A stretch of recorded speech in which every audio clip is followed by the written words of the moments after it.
you can hear me? I can totally hear you. Yep. Can you hear yourself? I sure can. All right. Do you like it? Do you hate it? All right, whenever you're ready.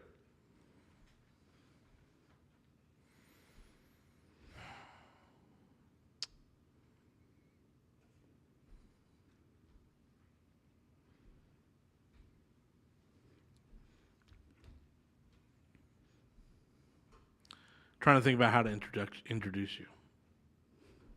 So I guess it'll be Tick.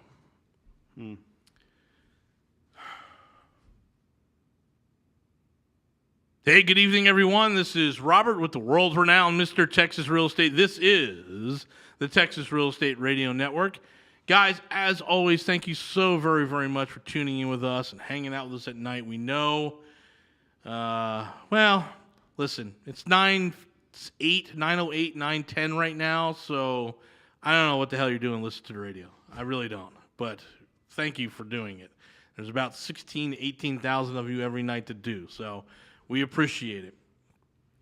But if you're on a podcast, again, that's a little creepy that we're in your ear, but so be it. You're probably at the gym or working out or walking or something, and you're listening to me for some reason. But hey, I am joined by my very, very good friend Omar, and I'll start with our history. So I have known Omar for 2009. 2010. So 12 years now. I've known him for 12 years. And Omar was my mentor in the rehab flipping world. That's interesting that you would call me your mentor because people ask me what I'm doing now, and I'm telling them that I'm hanging out with my mentor. So. Well, that's a good relationship, right? We learn from each other. Absolutely. So those of you who know my story, maybe you don't, we became entrepreneurs in like 2009. My wife and I, she resigned her position from Google and moved over to another large tech company that was a startup. And in 2010 and 2011, it all went to pot. And next thing you know, we're in California and we're changing out toilet bowl seats and faucets and paint and getting, weather stripping around doors so that we can get these flips done for banks. And we came into that through a mutual associate of us, yes. I had a construction background, and my wife is smart enough to figure anything out. So we jumped in with this guy, and we started doing rehabs, right? So we were a SAM contractor. Was that it? Yes, a SAM contractor for one of the largest, actually the largest, sure, secondary market purchaser of mortgages. And so, and at the time, there was just as much work as we could handle. Absolutely. Yeah. So Omar had come from, you can tell him a little bit, you had come from a mortgage background before that. So if you want to tell a little bit of my history then, sure. My history starts off actually as a SAM and a Freddie Mac contractor way back in 1996. That's how far I go back. Jeez. So I met you 14 years after the fact. I'd have probably already done about 12,000 rehabs by that point. Yep. And actually then I switched over to the mortgage industry when I realized these wackos. Who was making the money? Yeah, well, they'd walk in here. I'd see these 18, 19, 20-year-olds rolling around these nice little cars, and I'm still stuck, not in those nice cars. Right.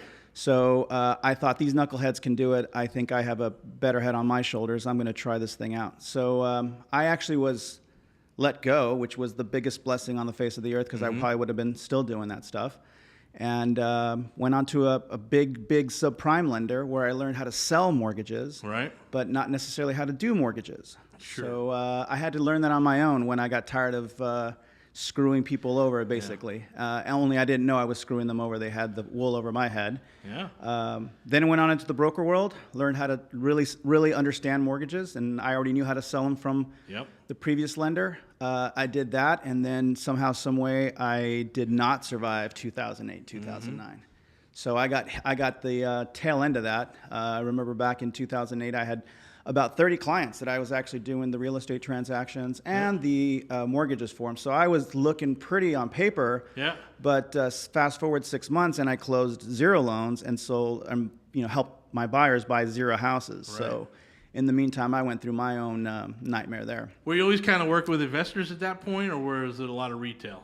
It was always retail. Yep. The investing portion of it, I mean, I got into doing some of those fix and flips back, and that was in 2000 to 2002 when I really got my hand into that.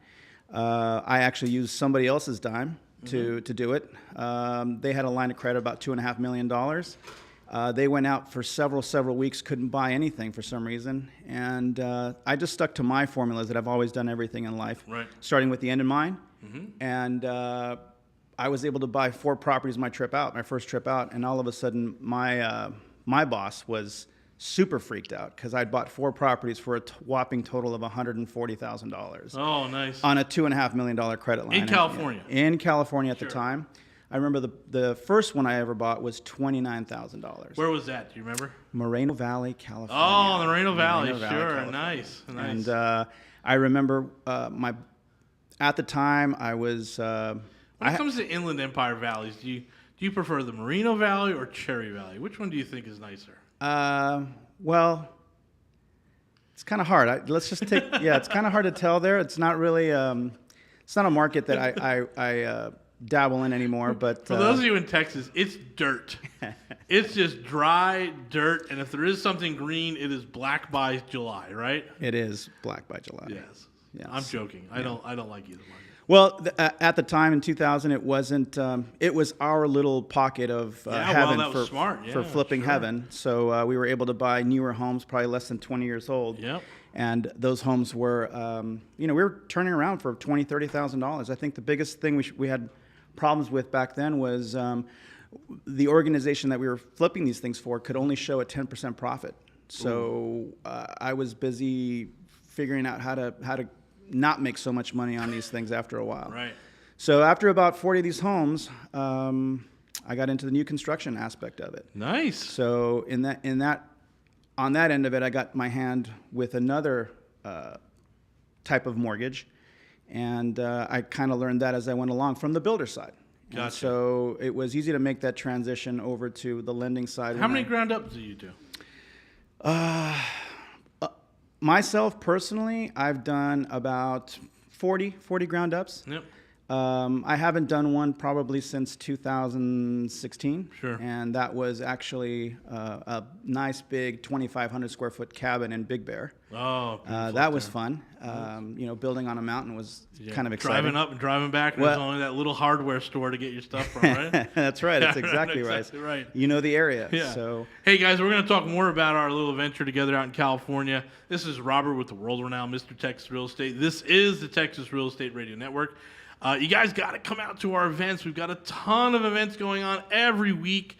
Make sure you're checking it out. Go to mrtxre.com.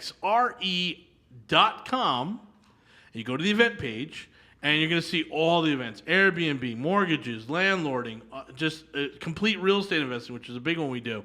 Come on out. We had like 12, 15 people out here last night talking about flips we're talking about.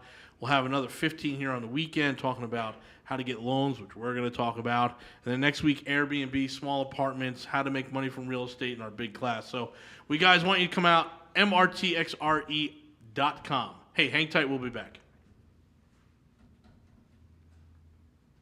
Hey, welcome back, everyone. This is Robert with the world-renowned Mr. Texas Real Estate. This is the Texas Real Estate Radio Network. I'm joined by my friend and mentor, Omar. So we were saying, hey, in California, you moved on to ground up. we did move to ground up for a And little that was bit out there. in the valley, out in the IE? Yeah, actually back then there was a lot of infill housing. Sure. And I it's mean, the best. the best flips are the flips where you control it from start to finish. Yep. So we were buying dirt back then for pretty cheap, $15,000 Nice. on a lot that already had everything going to it. So why wouldn't we start doing this? Sure. Stuff? So What year was that? that was 2002. So from 2002 to 2002 to 2005, somewhere around there, we were 2006. We were doing some ground up infill construction and making some really good friends with the cities, with the building inspectors, and obviously with the loan officers who were loaning us the money to do these ground up constructions. So then you go off when that whole housing boom is happening. You're doing pushing mortgages through. The world collapses, and we're both wind up with a very unique character that we both know. I still like the guy; he's great, but well, I'm happy I'm in business with you. Let me put it that way. The guy. I mean, I in my mind, sometimes we see eye to eye on some things there. Yeah. But he did bring us together, so I look at things. And he was a great sales guy. He was a great sales guy. Absolutely amazing sales guy. You learn something from everyone as you go along there. Yeah. But the reason he brought me back into it is because I was away from construction for about 5 years. Sure. It just like anything, the cycle starts with what I feel the recovery in any recession usually starts with construction. Yep. And there was always all of a sudden a boom back in construction again, and that's how I got reintroduced to flipping homes for Freddie Mac and Fannie Mae, Wells Fargo, Bank of America. I was working on his commercial projects. Right. Yep. And so I got drugged back in there, patched up his construction division. Worked on a business, yep. Yeah, construction division, and then away we go. Another 8,500 rehabs after that. So. Nice. So, and then you and I start in the actual business probably together 2011, I'm taking the Valley. Yeah. Yeah, so I'm working the San Fernando Valley, doing a little bit of that. And then, for the most part, our two large banks really cut back in end of 2011. Well, right? they didn't cut back. What they did is they were through all their foreclosures. Yeah. So they dried up, and we had to go look for other business. Yeah, we're going to talk about that in the next segment about foreclosures, because I was on something today and I heard something that made absolutely no sense. But anyway, so then we got to go to investors. I hook up with the hedge funds, and you're working out in the Inland Empire, still working for asset management companies that people may or may not understand who they are and how they work in this world. They're not property managers. They basically are acquiring the assets and then managing the assets and to whatever they're going to do. So I went to work for Blackstone and Colony, and then you worked for some very large asset managers, right? And a lot of investors as well. All those fortune builder students who dropped a lot of money to not learn a whole lot. Yeah. And I got really smart in meeting up with those guys and networking. And I had quite a few of those guys that I helped out, and quite a few of those guys that I talked out of deals because A, I know financing, B, I know construction, and the only person that was going to make money on that deal was myself and the loan officer. So I'm laughing because I remember at the tail end of me leaving California, I stuck you with that horrible investor, right? Yeah, you did. You did. Over the old guy. You and did. All his, you all did. I have no idea how that guy got picked up his deals, but he was generally a slumlord. And, horrible. Yeah, he was. But come on, you could do this kitchen for $6,000. Like, what are you talking about? It was. His house caught fire, and then he tried to scam the insurance company. It's. Omar, give me this. Give me this. Yeah, like, it was bad, dude. Yeah, it was. I'm sorry about that. That's okay. I forgive you. I remember all those meth heads, right? Remember they were all living in there? That whole deal was maybe 10 years worth of the real estate experience all wrapped into one. So. So anyway, I leave California and I get to Jersey, then I come to Texas, and you're still in California doing flips for people, working with asset managers, working with investors. So we had an opportunity. I guess I reached out to you around Thanksgiving time or Christmas time. December, actually. Yeah. And I said, you got to come to Texas. And I said, I'm not doing construction. I said, that's fine. We can help you out. So one of the things that we do here at Mr. Texas is we have $40 million worth of properties. We're selling off about 11 million of it, but we plan on going out and buying another 20 million. Now, Jason and I aren't stroking checks for that stuff, so we're doing a combination of private lending, syndication funds, and then first position bank notes, right? Or first position private notes from large hedge funds. That's what you're doing. That's what we're doing. And someone's got to do the paperwork.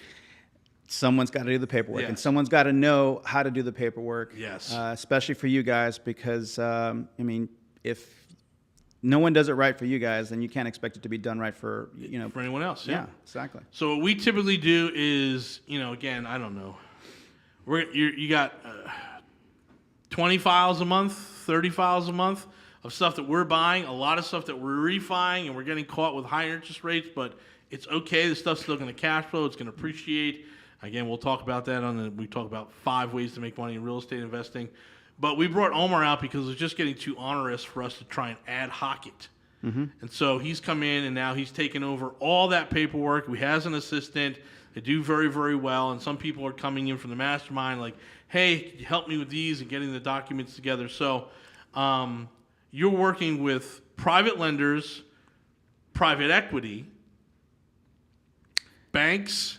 You name it. Anybody under the sun who has money. Banks. Yeah, Yep. local banks, anybody who's got money to lend.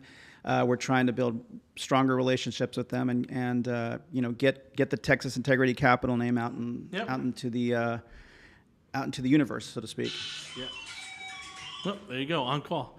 On cue right there. So we're going to, when we come back, we're going to talk about what he's seeing in the marketplace because essentially what he's doing is just brokering loans, right? Commercial loans, and it's all 100% legal. And then we have licensed people that do the retail stuff.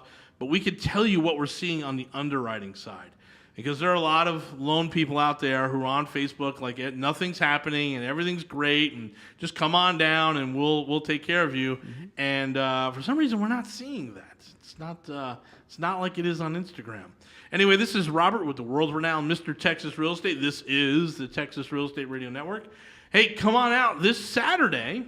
So let's see. Today's Thursday. This could be on the air on Friday. Now, hey, you missed it. You just missed a great class on loan docs. We've been teaching this for years to bring people in and to really just say, I know you think you know what you're going to get, but this is what really happens. And people pay the $10 and are absolutely wowed by the insider information we give them. And so that's one of the classes that you'll be teaching now moving forward. Moving forward after you drag me out to wherever you're dragging me out to Corpus, this weekend. Yeah. Mm-hmm. But you can get out that event on mrtxre.com, mrtxre.com. Go to the event page, sign up for these events. It's really important you come on out, pick up these knowledge bombs that we're dropping every day, and hang tight. We'll be back.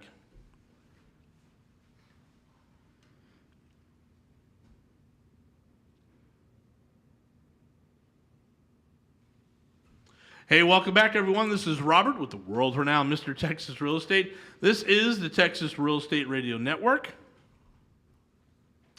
I'm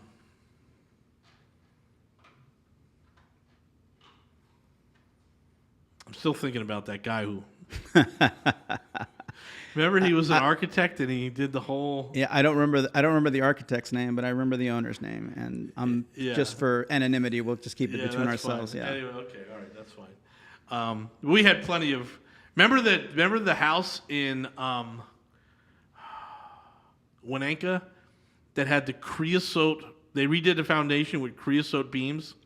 No, I don't think I touched that one for you. So you came out and looked at it, and that was through a bank. Oh, you know what? And the whole thing just stunk like railroad tracks. Yeah, you're absolutely right. Now I do remember that. Yeah. That was early on. That was a big project. That was a huge project. Yeah. Now I grew up in the Jersey Shore, so creosote is boardwalk for me. And I walked in there, I'm like, this is the greatest smell in the world, man. This is excellent. This reminds me of the beach. I'm like, right back to Seaside Heights here. But it was not. It was, and it's a carcinogen as well. Yeah, it's totally. It might as well be asbestos. So it's not really that good. And the problem is it continues to extrude right over time. Yeah. So it was leaking up the drywall. Yeah. It was horrible. I think it was a $132,000 job. That was good. I remember when you walked into it.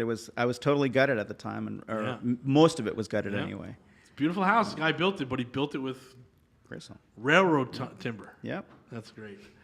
Anyway, you'll see a lot of that stuff out here too, like crazy stuff. So anyway, you're helping us, and the best way to put it is sort of broker these loans, right? And so you're in touch with dozens of lenders every week? I am actually in touch with probably about 5 to 10 lenders, so dozens would be a little bit excessive. So we're talking about underwriting and the guys that actually have the money. Correct. And on top of that, we're also looking for new lenders. There's always, you can't always have all your eggs in one basket. Right. We and I were joking about, what a lender can actually offer, and everybody on the radio, everybody on TV, everybody on Instagram, TikTok, whatever. I can do it. Sure.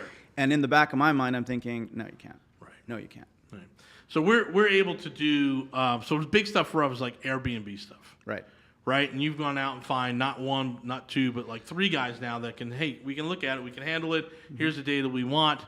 So that's good. So that's out there. And then for us, like we're still interested in working with the local hard money lenders when we need some fast money and doing some stuff. But for some reason, we always wind up with these tricky stuff that we'd rather just handle in-house because we understand the details of it. That all being said, am I still finding a 3.5% refi on my house? No, actually, you're not. I mean, people are always asking about that. They were available. Yeah. 6 months ago. Why didn't you do it 6 months ago? Exactly. Why didn't you do it for 6 months ago? But that still shouldn't stop people from doing it. I mean, Right. if it makes sense to do it, Yes. you should do it. So there's still cash out refis available, right? There are still cash out. There's refis still rate and term refis available, right? all day long. And the loan and value is pretty high now, right? You're finding 75, 80%? Depending on what type of loan you want to do, yeah, you can Yeah. go 75, 80%. Right. So the type of loans underneath there, we have a lot of people texting me like every week. Should I wait? Should I wait? I'm like, well, what are you trying to do? It's like, well, I have a 12% hard money loan on it right now. I'm like, do not wait. Yeah. Do not Well, wait. You could drop 4%, 5% right off the bat. Their intentions are to wait for the rates to drop. Yes, but that's what they're What they talking should be about. looking at is trying to get out of that higher interest rate. They have to get out of anyway. Yep. So, a lot of times you can't do everything in one loan. You have to do it in multiple steps. Absolutely. And those are some of the processes that we like to teach investors who are Yep. either new in the game or who have been in the game for a while, and they may not know how to be using their money correctly, so Right. to speak. And you can teach an old dog new tricks. They just have to trust you, and that's kind of what we're working on here at Texas Integrity Capital. We're working on people trusting the process.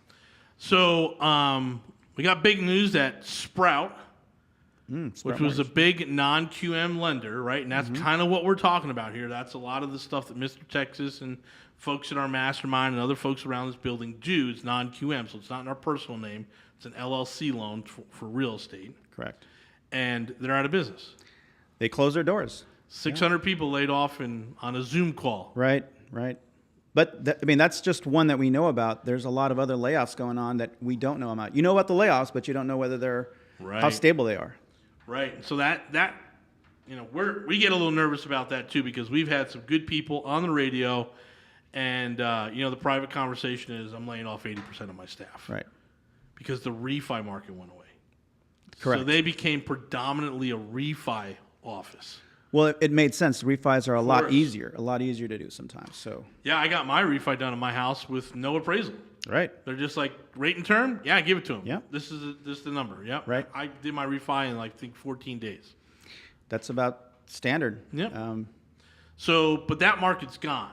Completely gone. So the people that were focused on the refis are not in good shape. So they've got to come back now and find the 5 to 10 people that you're talking to all the time. Because now they're like, well, I can do investor loans, right? Right. Can they? No. Right? Can they? I mean, Probably not. they don't want to. Nobody wants to turn business away. But in doing that, they're having to educate themselves, and you run the risk of running into somebody who's educating themselves on your particular loan. That's exactly right. We and forget the loan business. It's the construction business.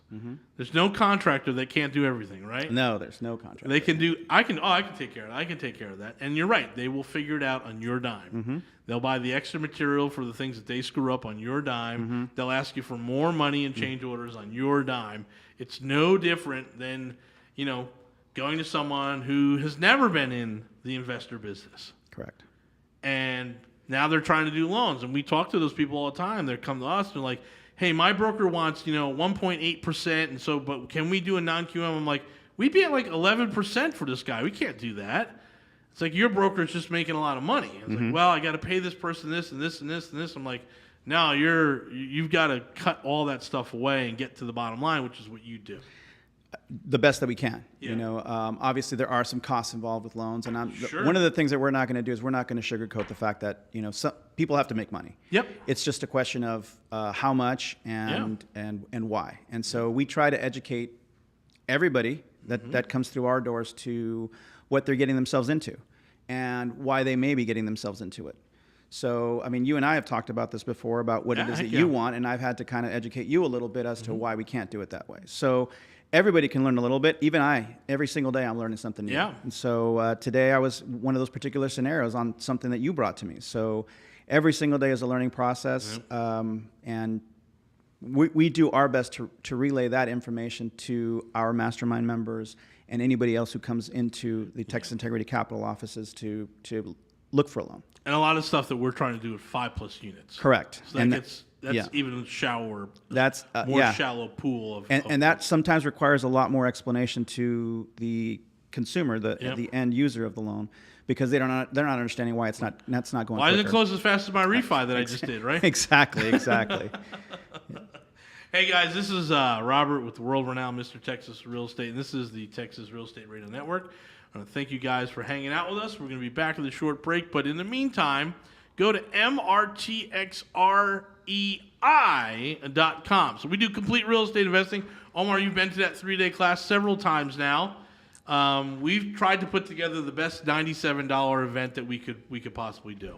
So I've heard a lot of feedback from that, Robert. I attended it back in March, and that was kind of just your recruiting process for me to come out here, and I got a lot out of it. If you don't remember, I was taking pictures of your slides.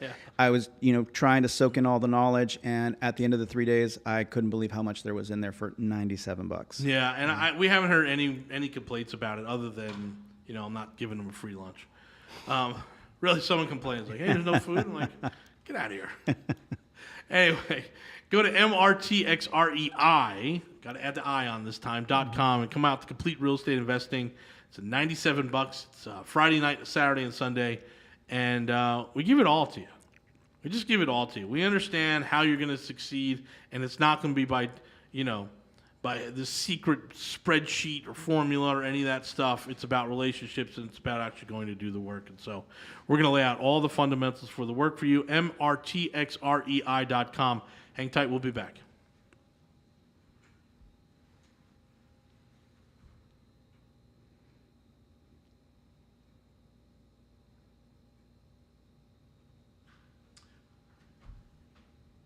Hey, welcome back, everyone. This is Robert with the world-renowned Mr. Texas Real Estate. This is the Texas Real Estate Radio Network with my mentor in the business, Omar. Omar, how many rehabs or flips or ground-ups have you been a part of? So across 24 years, I guess is what it is, 26 years, in excess of 21,000 by now. So it's been a lot of homes that I've touched in one way or another. I wasn't physically on the job site, which I never teach, by the way. Yeah. But it's been quite a few. Nice. Who's the hardest trade to find? The hardest trade to find? Yeah, a good one. Is it a good tile guy? Is it a good HVAC guy? Good roofer? You know what? The ones that really, really kind of have eluded me for some reason or another, and it's just mostly because of costs and their insurance is going up. It's the roofers. Yeah, they're the ones that are tough to get. Everybody else is easier to find. Easier to find, definitely. We focus on buy and hold here, but we did a flipping class last night, and we did it with Jet Lending. We highly recommend Jet Lending for all those flips because they're super great. But there were a whole bunch of brand new people. Really? And I couldn't believe that. I'm like, what are you trying to do here?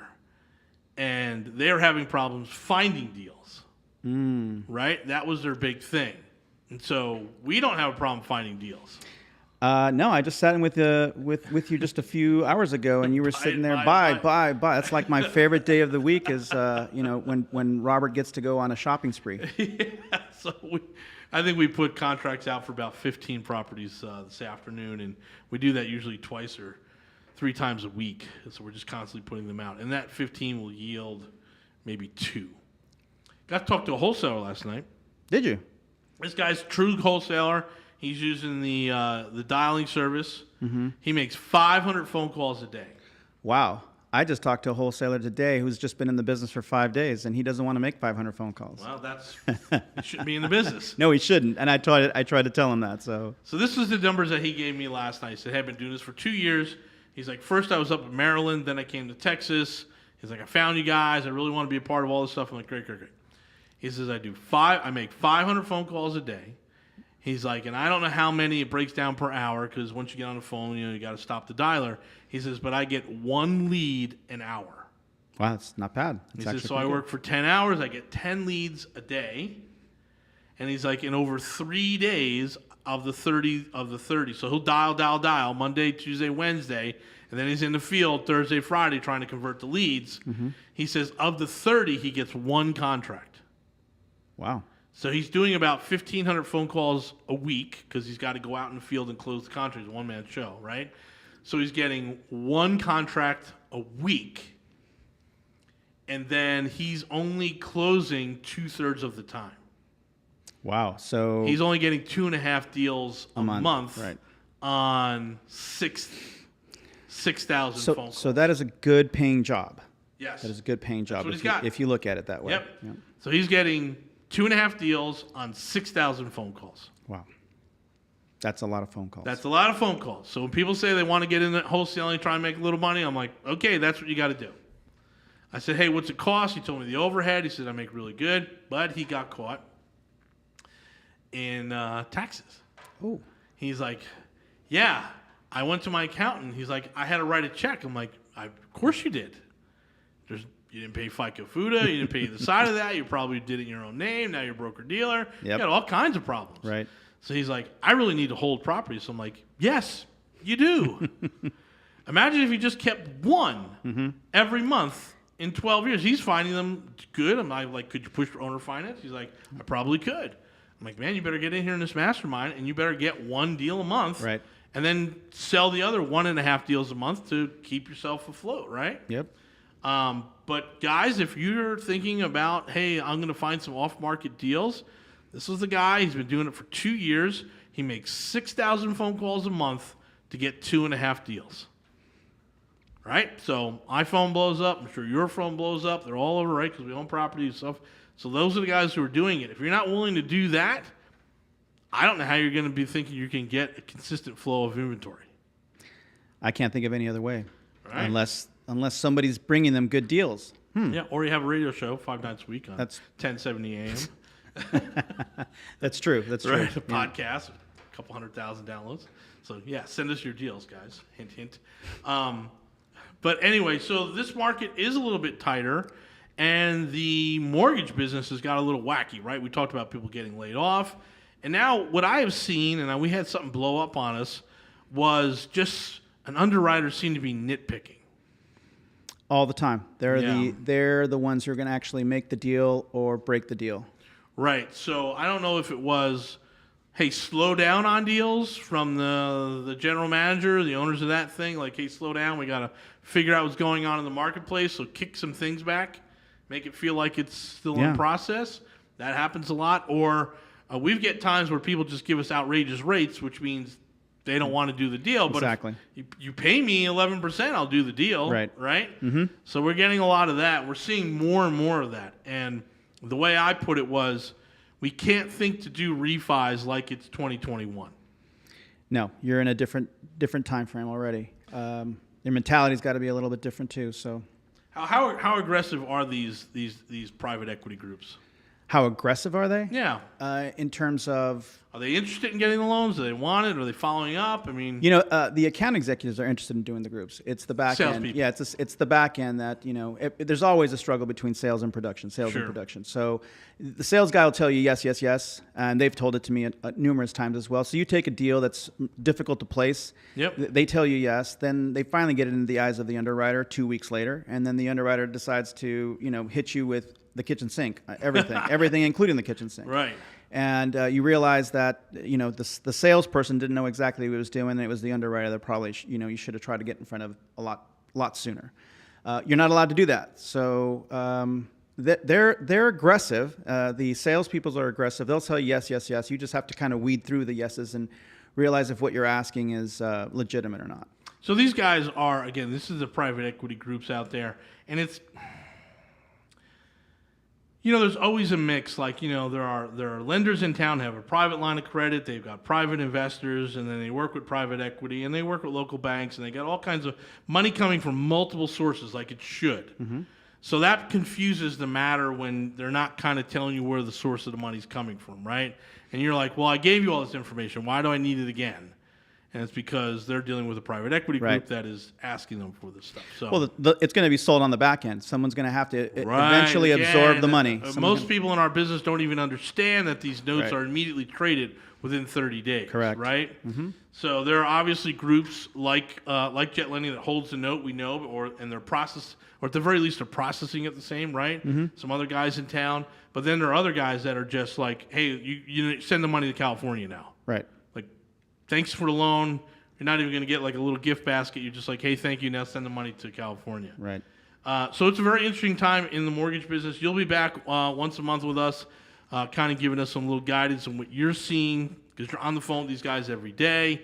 You'll be able to share that. And if you do want to get in touch with Omar, go ahead and text 281-401-9008. 281-401-9008. Text the word Omar, and I'll make sure he gets back to you. That's 281-401-9008. Haven't given that out in a while. 281-401-9008. Hey, guys, thanks for listening. Thanks for joining us. Omar, thanks for being here. Thanks for everything you've given to Catherine and I. We really appreciate you in our lives. Thank you, Robert. I do appreciate you having me on. All right. Thanks, guys.